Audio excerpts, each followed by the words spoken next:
Darcy says, why waste a third-round pick on Hooker? Can you pull up that graphic on the good problem to have, Russ, and just explain this to Darcy, why that wasn't a wasted third-round draft pick? It's simple. It's like everybody looks at the quarterback position. For some reason, it feels like this, that it's like, hey, it has to be this or it has to be that. Oh, my gosh, it's Jared Goff or it's Hendon Hooker. But that's not it. They drafted Hendon Hooker because for the past 3 years, when we had Dan Orlowski and Nate Sudfeld and whoever the hell else we had backing up Jared Goff, he drafted Hendon Hooker, Darcy, to be a backup quarterback with starter potential. I mean, what happens if Goff gets injured, guys? You got to have a competent backup. And they've been developing this kid, and I think the kid's going to light it up in preseason. Do you remember before the draft last year, I said on this very program, Russ, I will eat my hat if the Lions don't come out of this draft with a quarterback.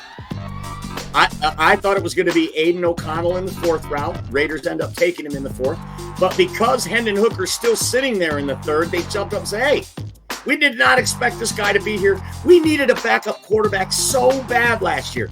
Even though Jared Goff never missed a game, we were all holding our breath every week, every time he went down, because we knew that no quarterback was more integral to this team's success than Jared Goff in Detroit last year.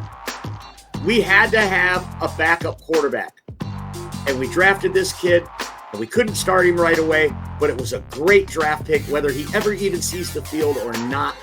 If he shows out in the preseason, if he shows out in the joint practices, if, God forbid, Jared Goff goes down and he shows out in an interim basis, he'll parlay that into a big contract, and we will get draft compensation like one of our commenters said.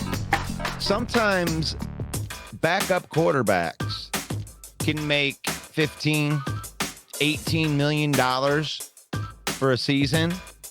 Like, if they're developing him, like they're taking the Broderick Martin approach, the Derek Barnes approach, the Ifeatu Melifonwu approach, you're going to have a backup quarterback that's developed that you're going to have for $1 million a year at positions short up.